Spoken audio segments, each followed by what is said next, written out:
But I did. We have an unexpected pleasure. Bruce Schlein, who was on the agenda to lead this panel, couldn't join us today. But we have Courtney Lowrance, who's been a longtime friend and colleague, and really the voice for biodiversity and environment inside of Citi. Her title is Director of Environmental and Social Risk Management, and she's had more than 15 years of experience in the field of sustainable finance, and works with in many of the 100 countries that Citi is engaged in.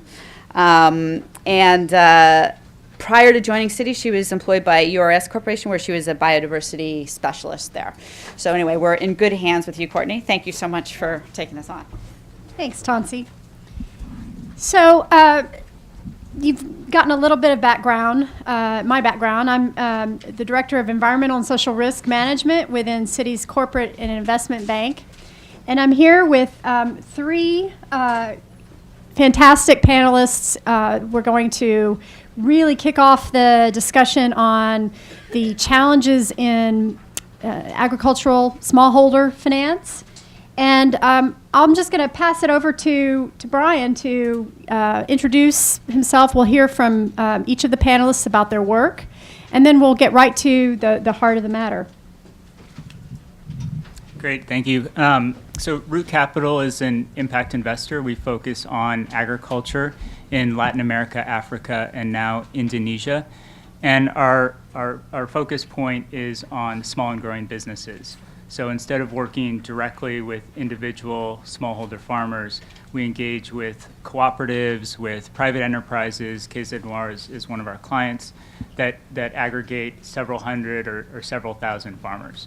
And we provide short-term working capital loans as well as longer-term loans for investment in equipment, infrastructure, farm renovation. And it seems like we should have a follow-on conversation with Gilbert about their long-term financing needs. So in addition to lending, we also do financial management training to prepare businesses to qualify for a loan and also to manage that loan. And we do a range of related services. We do impact studies, trying to understand social environmental impact at both a business and a household level. Last year, we lent $178 million to 270 businesses that aggregate about 450,000 farmers. And those businesses are exporting coffee, cocoa, often Rainforest Alliance certified, to many of the companies that you all know: Starbucks, Green Mountain, Mars, Whole Foods, et cetera. And then more recently, over the past 4 years, we've begun working in local value chains for staple crops: rice, maize, finger millet, sorghum, in partnership with the Ford Foundation, among others. And we're financing, particularly in Africa, production of basic foods that are being sold in local markets to boost food security and nutrition. So maybe just leave it at that for now. Sure. Okay. Good day, everyone. Very happy to be here. Michelle Buckles. I'm the Director of Sustainable Finance for Rainforest Alliance. And the Sustainable Finance Program actually is substantially supported and in existence due to support from the Ford Foundation and Citi Foundation. So thank you very much for that.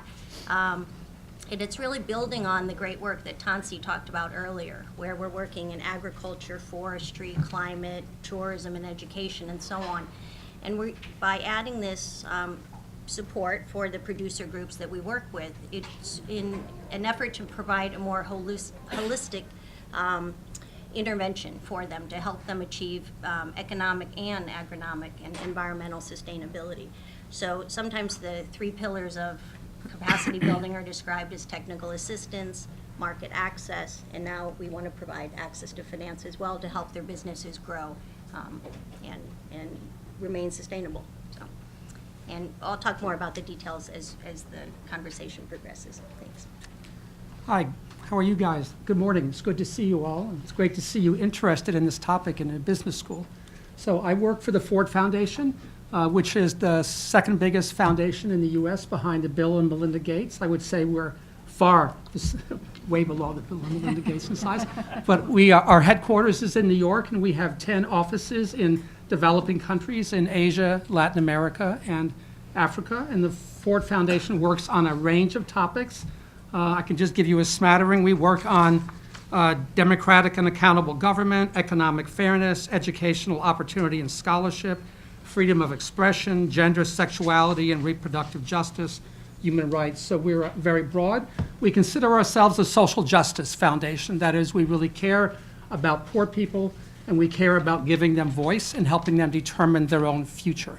The area that I'm responsible for, one of the areas that ties into the theme of today, is helping poor rural residents in developing countries earn a sustainable living, that is by improving their incomes and assets.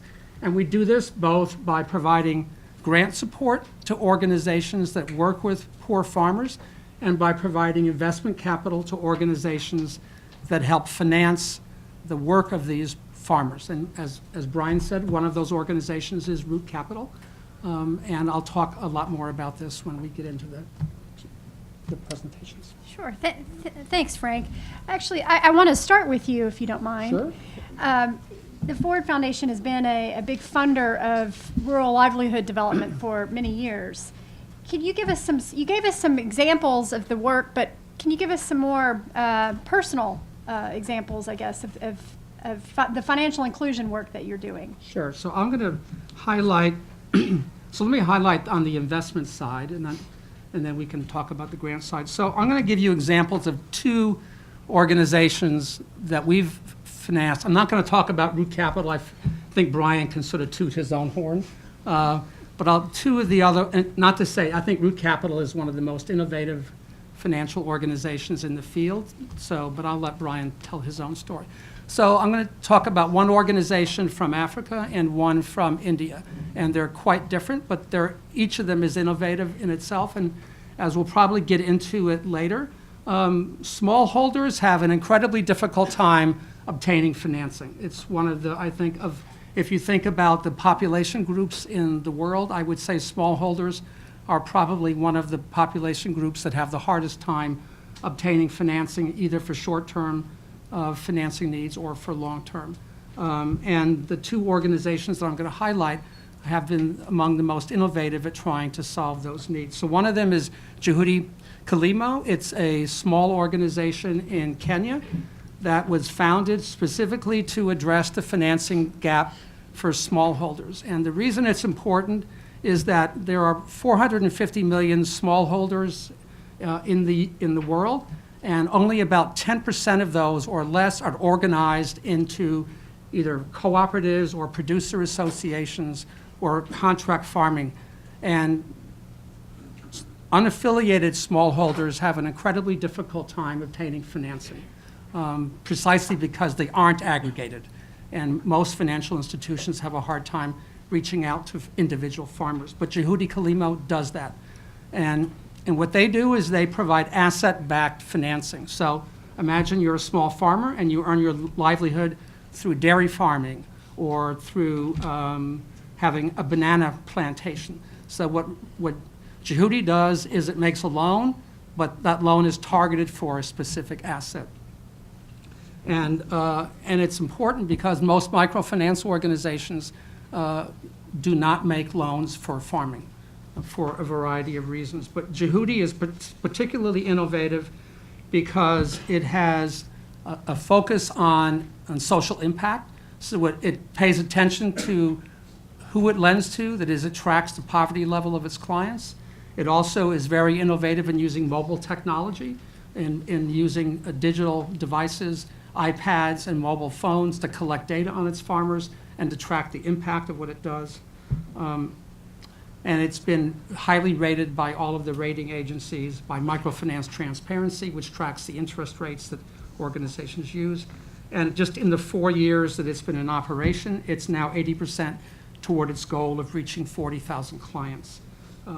So that's I think one of the more interesting organizations in terms of this asset-backed financing model. The other organization is Basics in India. And Basics was founded in 1996, and it used a bank holding company model to develop its financing scheme. And for those of you who don't know, a bank holding company is a structure that has sort of a holding company, and then within that it has a number of subsidiaries. and nonprofits, for-profits. And Basics just started off by doing primarily microfinancing and then got pretty much into agricultural lending. But it soon learned that providing financing alone is not enough to help poor people move out of poverty. It realized that if you want to help people obtain a sustainable living, you have to provide business development services, you have to provide technical assistance to help them improve their business, and you have to provide organizational development services to help aggregate them into cooperatives. And Basics also began to pay attention to whether it was having an impact. That is, it began to measure the outcomes of what it was doing. And I think it's probably the first organization that began to realize as a lender that financing alone was not enough. And Basics grew. We helped create it in 1996. It grew to about $250 million in assets before the financial crisis hit India in 2008, when unfortunately the state of Andhra Pradesh, where Basics is located, passed pretty draconian legislation that really, in the end, prevented microfinance organizations from enforcing repayment on their loans. And so Basics, in the end, had to write off more than $120 million of its loans. So those are just two examples. Thank you, Frank. So, Michelle, just to build on that, we heard from Frank that microfinance institutions often don't lend to smallholders. What are some of the constraints that prevent smallholders from accessing credit? Right, as Frank said, the options for finance for smallholders or who are organized or unorganized are very limited, and those for, and then there are cooperatives, and they have a few more options that I'm sure Brian will talk about. But some of the basic challenges when we're talking about, in this case, I'm going to talk about the cooperative type of financing as opposed to the individual farmer. So cooperatives fall into something that's often called the missing middle. They're too large for microfinance and too small for commercial institutions. And they also have some other common characteristics. So they're often weak in their financial and business management skills. So that, which makes them either unbankable or perhaps they have debt and it's not being managed properly. So that's one challenge. Another challenge that is a deterrent to lending to them are high transaction costs. And that's because to reach these groups, these farmers or these groups, to identify them, reach them, evaluate them, monitor them is very expensive. So that's an obstacle. And then another issue is the limited financial products, and that's already come up a couple times here. So sometimes short-term finance is available, under certain conditions, but long-term finance is really very lacking. And then banks often don't understand the needs of the agricultural producers. So they think of them as risky, and they don't have collateral, and they don't have credit history, and so on. So the traditional financial institutions are not that eager to lend in this environment. So, but Rainforest Alliance and the Sustainable Finance Initiative is doing a number of things to address these. So one is that we are providing financial and business management training, and we do that both at the farmer level in terms of financial literacy and at the group or cooperative level, so business management skills for so they can better manage themselves and provide better services for their farmer members.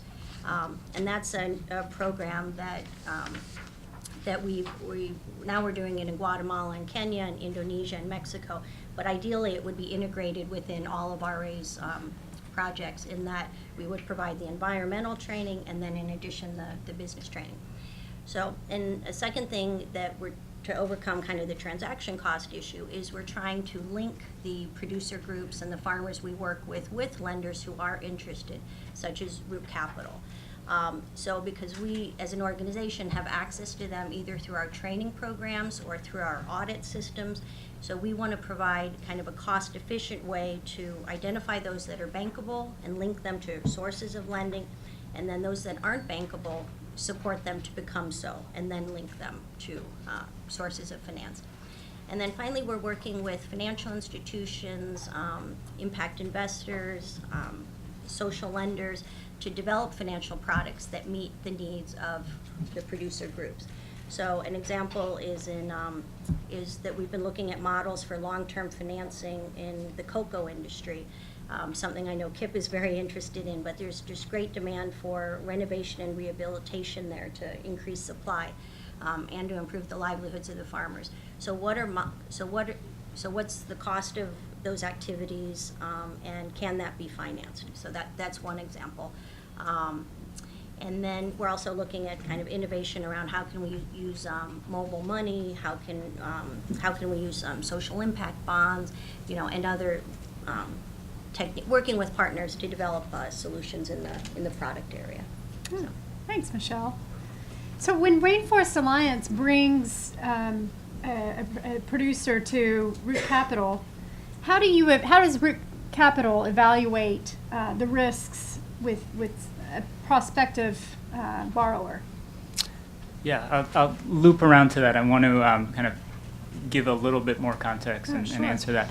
So let's start by, you're a farmer. You're a farmer in Rwanda, you're a farmer in Guatemala, your parents have been farmers, you may or may not have title to your land.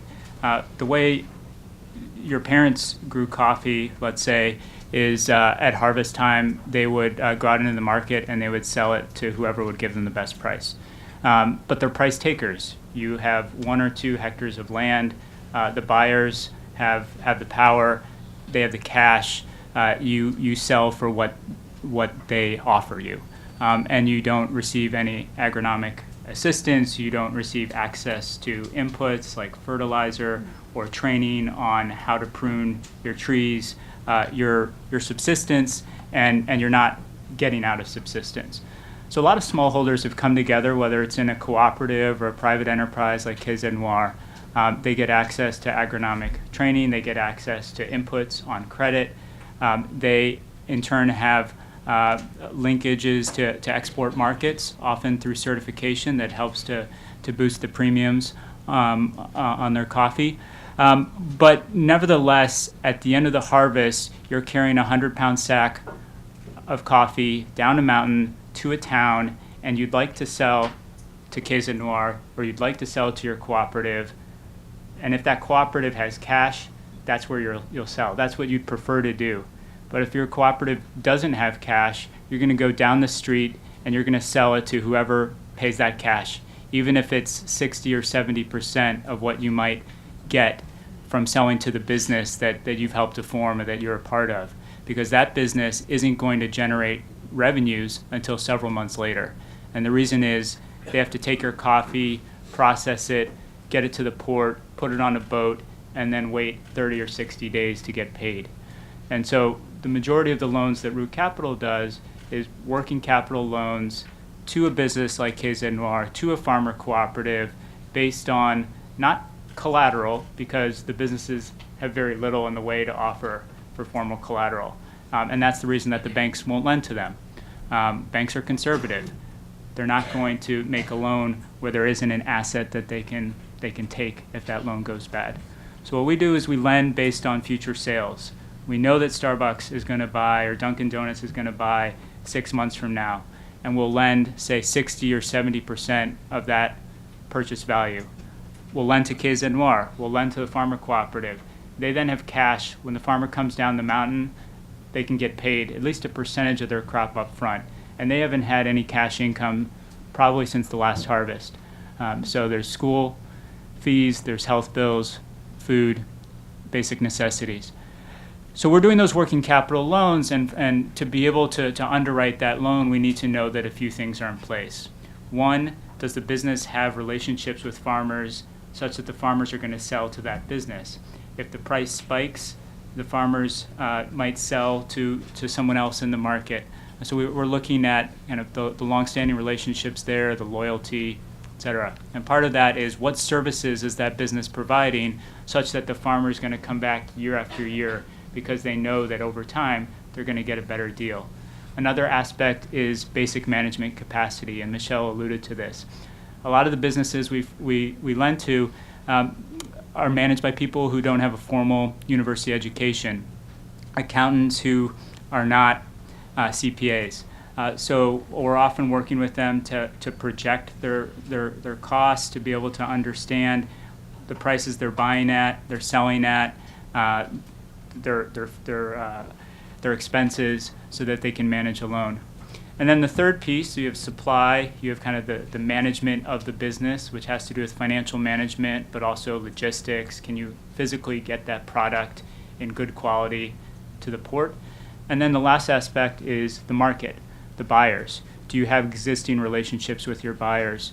Have you been able to meet consistently the quality requirements such that when you ship your product, the buyer's going to pay for it? So we're looking at each of those three, kind of supply of the product, management, and then kind of the offtake purchases.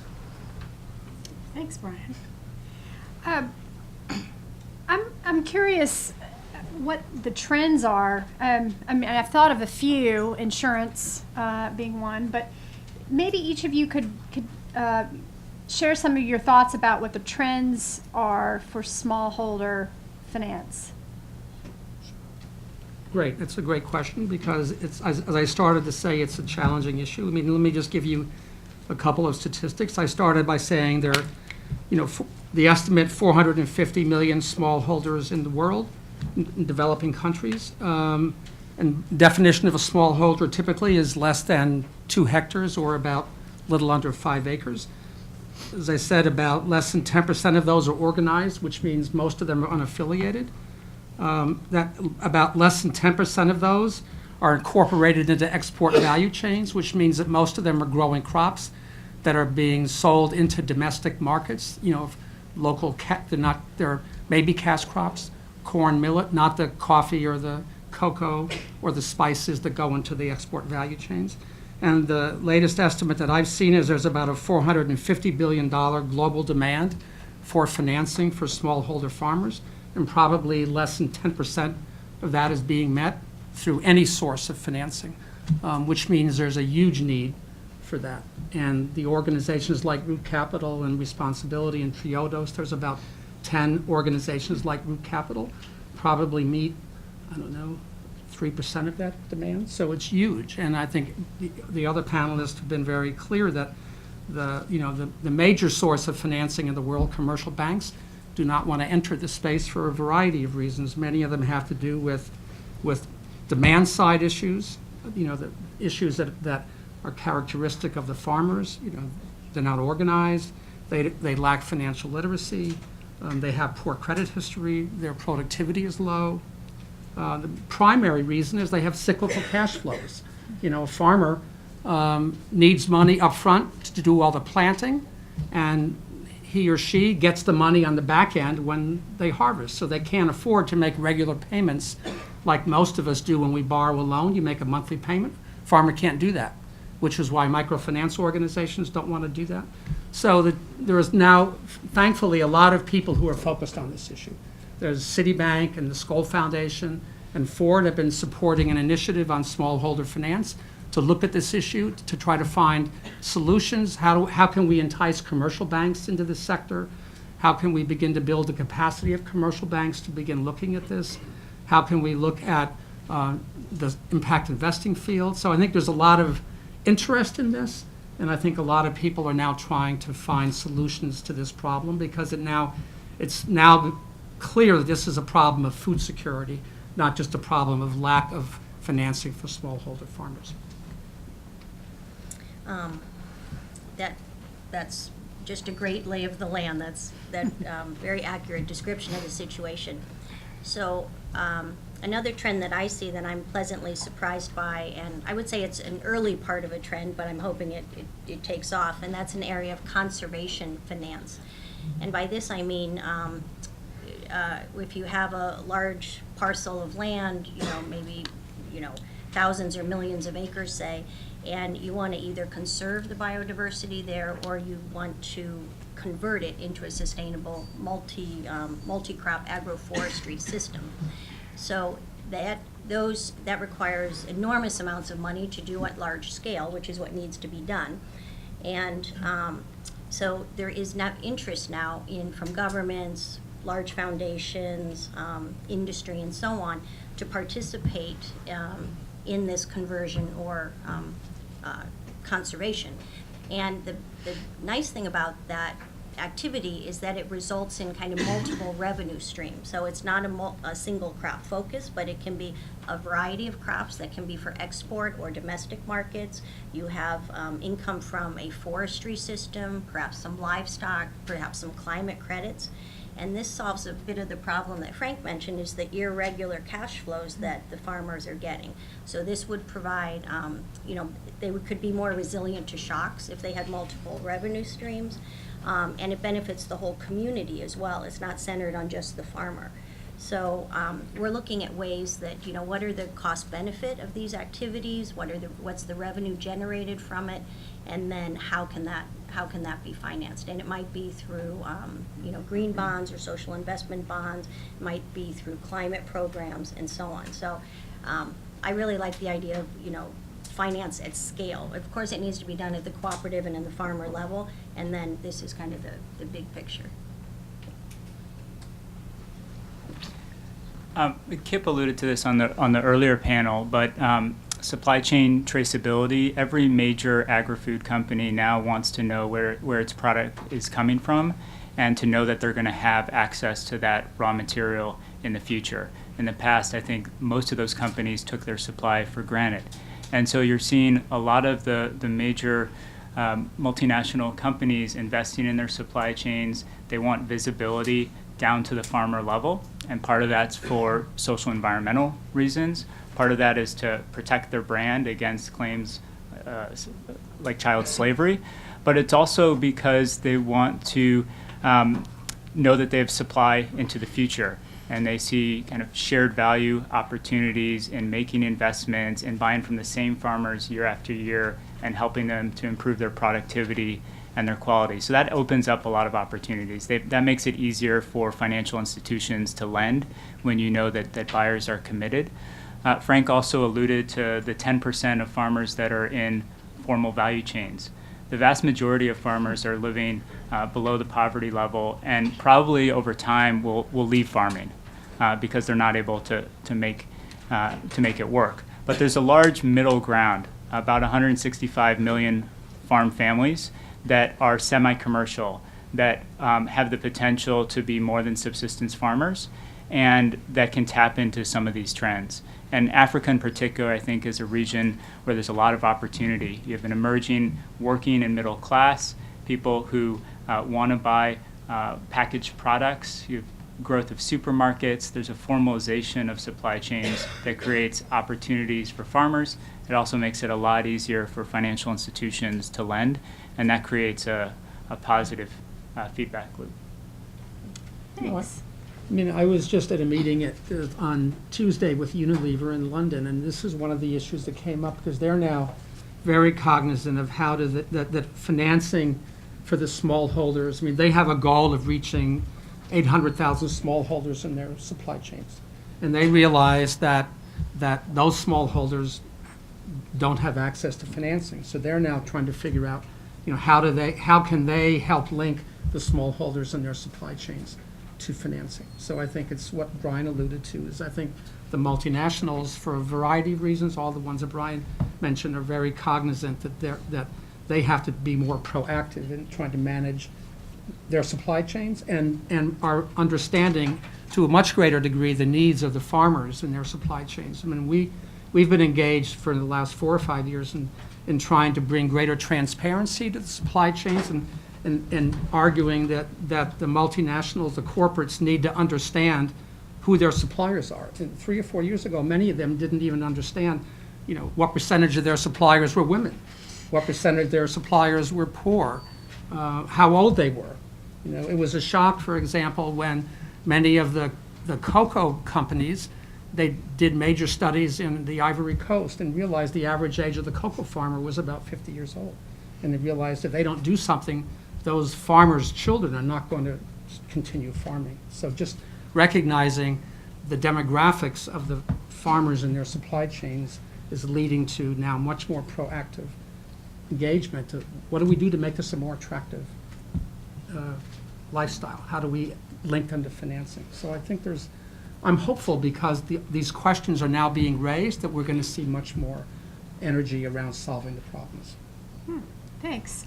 I mean, one of the things that that I've noticed and been quite interested in is the number of credit guarantees, particularly with development finance initiatives or institutions like the CABE, which is the Central American Bank, Development Bank, is, I think, working with Root Capital, as a matter of fact, as a TA provider to guarantee loans to small local financial institutions that then on-lend to the smallholder. So it's that kind of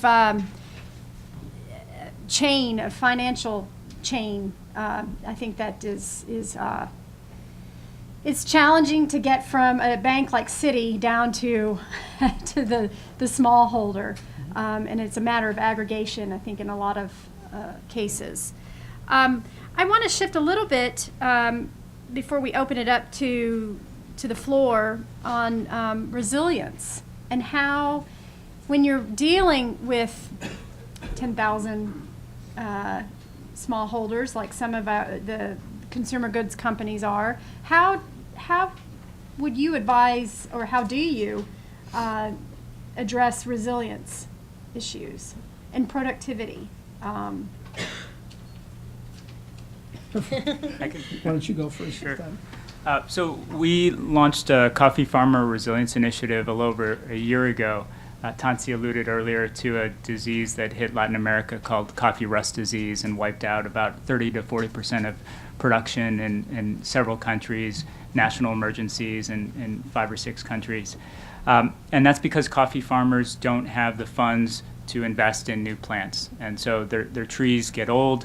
After about 20 years, you should replace a tree, plant a new one. Many farmers have trees that are 40, 50, even older, and the productivity is very low. And those trees are also susceptible to disease. So climate change, weather conditions, farmers that are growing at a certain altitude and all of a sudden the weather is a degree or two warmer might mean that their crop is cut in half. To make those investments, farmers often need 7-year loans because you cut down a tree, you plant a new one. By year 3, it starts to be productive. By year 5, it's fully productive. Only by year 7 can you repay that. And you're a smallholder farmer with no assets. Who's going to make a 7-year loan? So we've been working with cooperatives, with some of the aggregators, like a KZ Noir, to make long-term loans. We've done about $9 million of renovation lending, and that's a fair amount. It's a drop in the bucket. Probably upwards of $1 billion is needed in long-term renovation lending. And the really tricky thing is it's not a commercial proposition.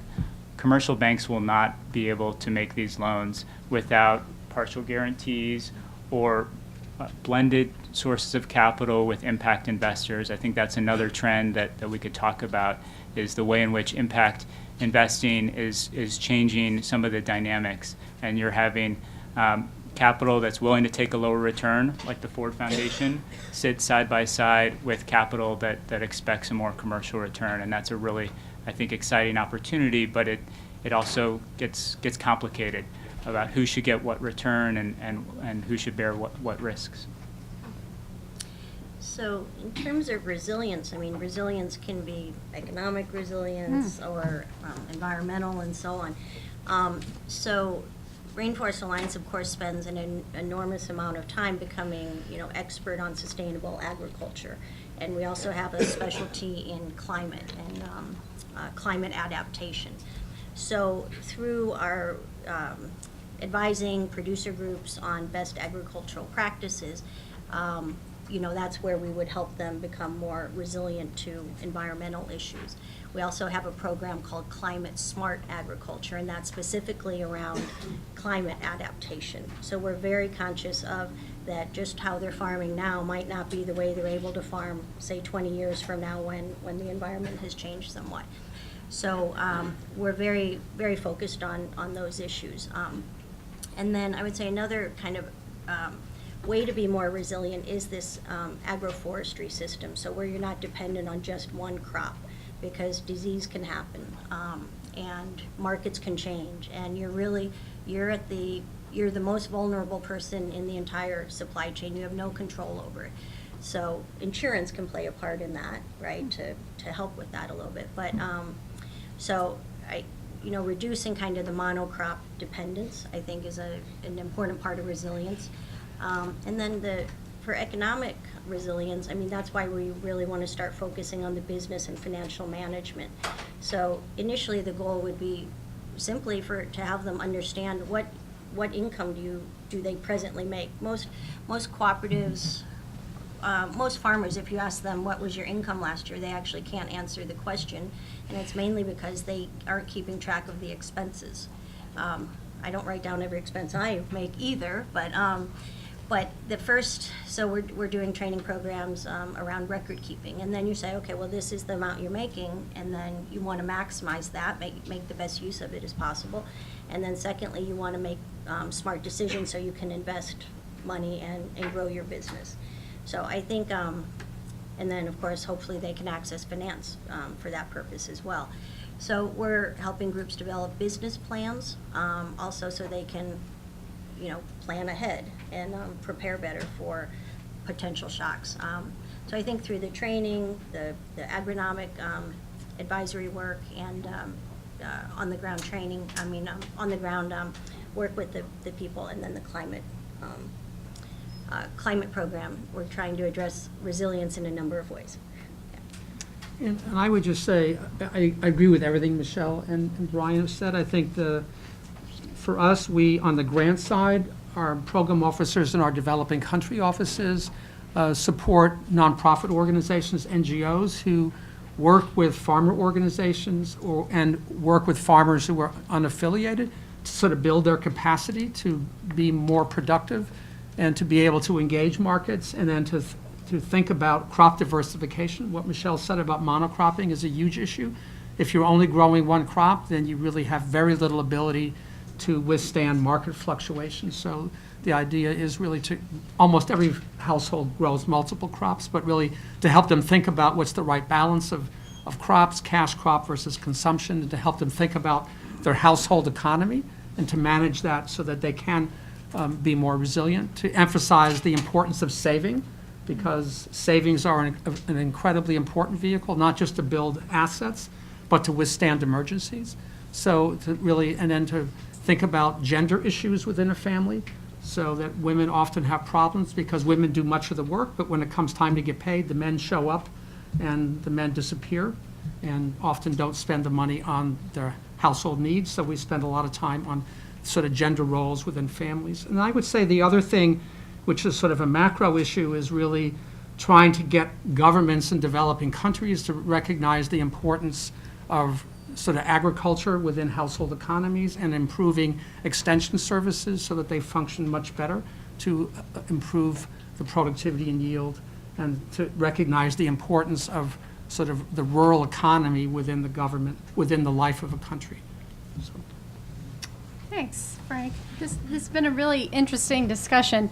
I'm tempted to open it up to the floor. I have plenty of other questions, but I think let's open it up to the floor, and we'll take some questions. Go ahead. Thank you all for coming today and speaking with us. My name is Dylan. I'm an MBA student at NYU-Stern.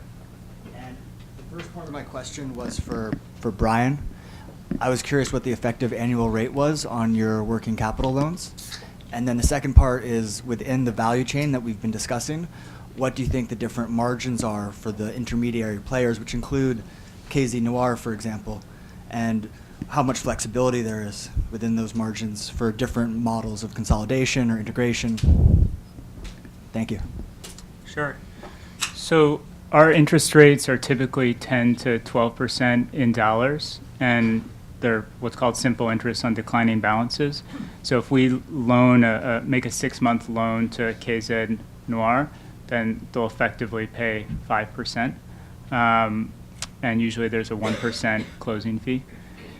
in terms of the margins, it varies a lot across the different industries, because we'll work in a crop like coffee that has some processing, but other crops like cashews that have much more processing, or even products that are sold as finished goods.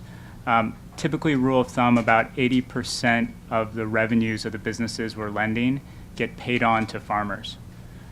So that cost of goods sold is the biggest part of the business, and they're very thin margin businesses. Obviously, if you're doing more value addition, that starts to change. But I think Oxfam and others have done studies in the coffee chain about where the profits are, and they're not at the farmer level. They're not very much at the processor level. They tend to be on the buyer side of the ocean, and that's, I think Gilbert alluded to that before. That's broader industry dynamics. And certainly producers can do something about that by investing on their farms and improving in quality and accessing the stump towns of the world and premiums, but that also takes a lot of work. So I think where there's the most opportunity, and a few people have mentioned it today, is around improving productivity at the farmer level, boosting yields, and where agronomic assistance can play a huge role for farmer livelihoods.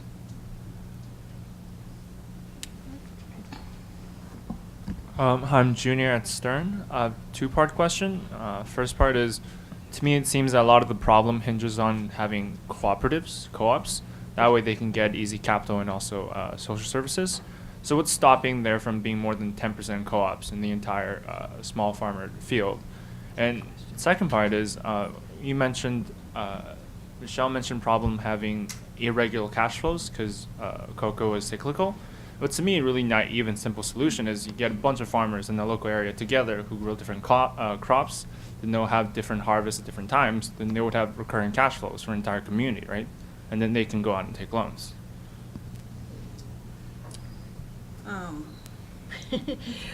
Well, that would take a lot of community coordination. I haven't actually seen an example of that. In terms of, it sounds like you're describing where they're all growing different crops and selling them at different times and then distributing the income. Is that right? Well, it was just an idea. I thought since a local community, they would all, I imagine they would all grow different crops. So if you get a community together, they would have different revenue streams at different times of the year. And so that will produce a cash flow, and they can go on and get loans. Well, I've never seen an example of a community coordinating in that fashion to smooth their cash flows. But, and another, I think, thing to keep in mind is that many communities of smallholders are kind of dedicated to one crop, right? It's a coffee region or a cocoa region or something like that. That will be their primary export crop. And then they are growing different crops and they're consuming those, or they're selling them in the markets and so on. But few farmers would have two export crops. So, I mean, and they do use those other crops to try to smooth their income. Absolutely, they do, but it doesn't, since that's not the majority of their income, they still do get very lumpy payments depending on when the harvest is. And then it's difficult, a challenge, and we're gonna work on this too, is encouraging them to save so that when they do get the big payment, then they spend a little bit out of it over time, rather than have something that is, it's called the hungry season, which is just before the next harvest that they've run out of money. And really, studies have shown that, health, for example, takes a steep decline, then malnutrition spikes up and so on. Consumption of healthy food goes down. So there's no easy answer to how to smooth the income. They do make efforts to grow other things, but it's just not enough. I'll just add, income diversification is critical. If you're relying on one crop to feed your family, then you're susceptible. So one of the components of our resilience initiative is to facilitate income diversification. We have coffee farmers getting into cocoa and honey, tilapia, various other income sources. I think Michelle's right that a lot of the coffee growing communities, for example, won't be growing other crops. I think it's a brilliant idea, and there are probably some places where it could work. But forming and running a cooperative is very challenging. And I also wouldn't want to set up the cooperative as the best model. There are places where co-ops haven't worked very well, where there's been corruption. We work a lot in Rwanda with about 20 businesses, and there was a lot of development aid that went into building the Rwandan coffee sector in the early 2000s. And some of those businesses were set up as cooperatives with a strong development orientation, but less business savvy. And some of the businesses that have succeeded best have been from entrepreneurs that have some or substantial social orientation, but know how to run a business.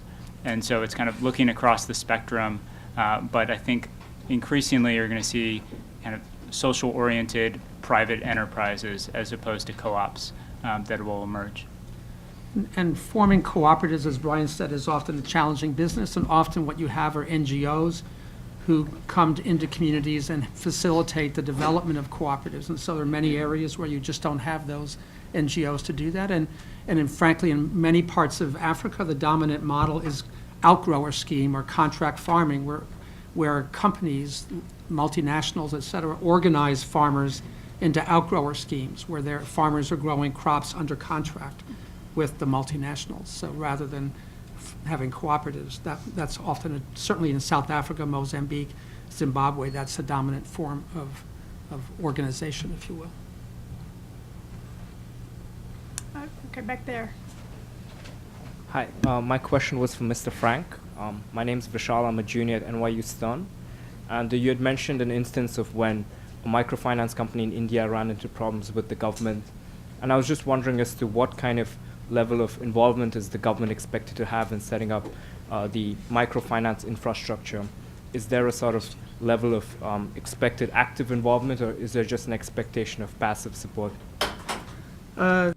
I was alluding to a problem this was a problem well, first of all, in India, there's a significant amount of regulation by the government of microfinance in terms of both primarily on the for-profit side, the non-bank finance companies, but also in terms now of the entire sector. And a lot of this was caused by some unfortunate behavior by microfinance organizations in terms of collection practices that we might consider unethical. And so I think it just came to a head. And it's a very involved story, and depending on who you talk to, they'll have a different explanation for why this occurred. But in the end, the government of Andhra Pradesh passed a regulation which made it very difficult for the microfinance organizations to collect on their loans, which meant that a number of organizations went under and others had to write off a significant percentage of their loans, which has now led to both regulations within the state of Andhra Pradesh and then regulations throughout the country in terms of interest rate ceilings and others. So, I think in some way, the good part of that is it's promoted a significant rethinking of what are ethical practices on the part of lending organizations in terms of interest rates, in terms of how you behave toward your clients, in terms of consumer protection principles, and things they should have been doing all along, but hadn't. And part of it resulted from when it became clear that there was a huge demand on the part of people who never had access to credit and could take out loans and repay it. It became commercial organizations could make loans to poor people and collect and could charge market rates of interest. The microfinance sector became heavily commercialized in many countries, and what you ended up having was people becoming over-indebted when they would take out loans from multiple institutions and then they could not repay. And that happened in Bosnia, it happened in Nicaragua, it happened in India, and it began to lead to increased government regulation to prevent those problems. Go ahead. So is it a goal of some microfinance organizations or social justice foundations to over time eliminate the need for microfinance to have these workers in the field that will be completely self-sustaining? It's a great question. So I would say, from our point of view, the goal would be to promote access for everybody who's creditworthy to financing, so that ultimately we would love to not have to do this. I mean, the commercial sector should do it, but the sort of caveat I would say then is that those loans should be affordable and responsible and not predatory. That the financial institutions should be concerned about client protection principles, and the behavior should be fair and responsible. And in some markets, that's what's occurring. But there are other markets where the interest rates are predatory, and the financial institutions do not behave in what we would call a responsible practice. But I think the question then you have to ask is, are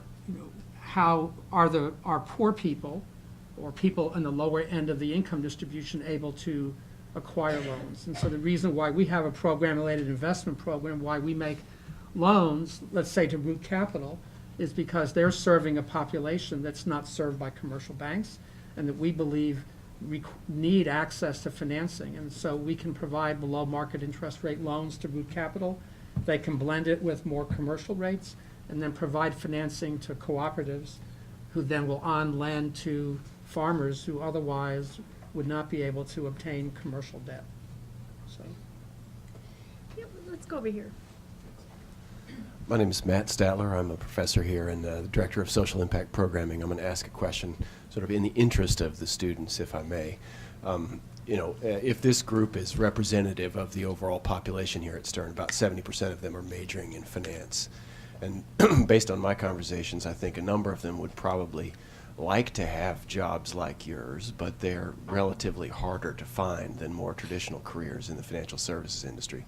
So, I mean, the straightforward question would be, are you hiring? But the indirect question would be, I mean, do you have any advice for students who would like to work in this space, who are passionate about these issues and have the finance training?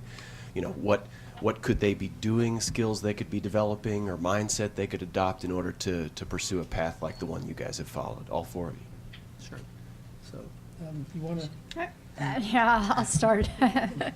One of my big passions at Citi is what I like to call mainstreaming environmental and social issues.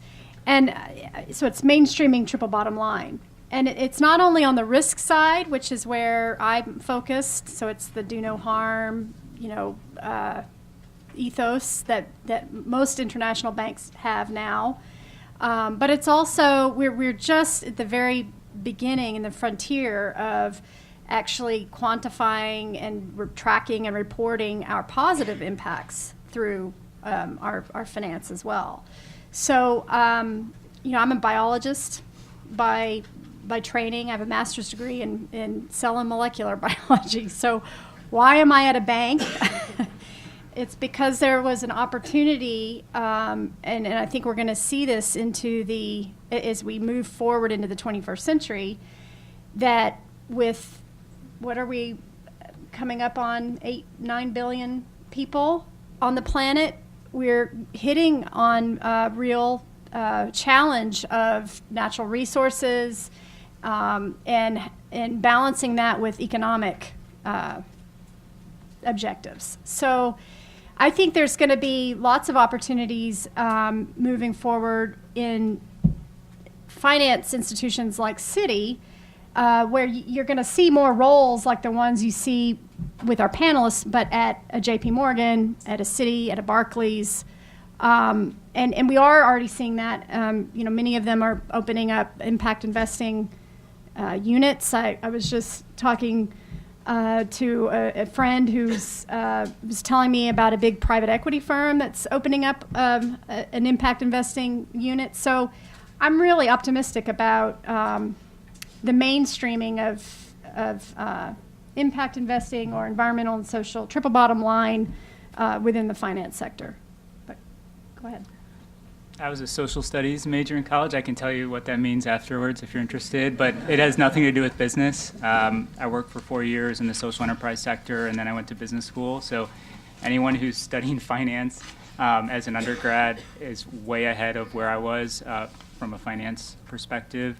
I started at Root when I was in getting my MBA as an intern, and then I joined in full-time in 2007. And so one of the important things for me was joining a fast-growing organization where I had maybe enough basic skills that I was able to kind of get opportunities.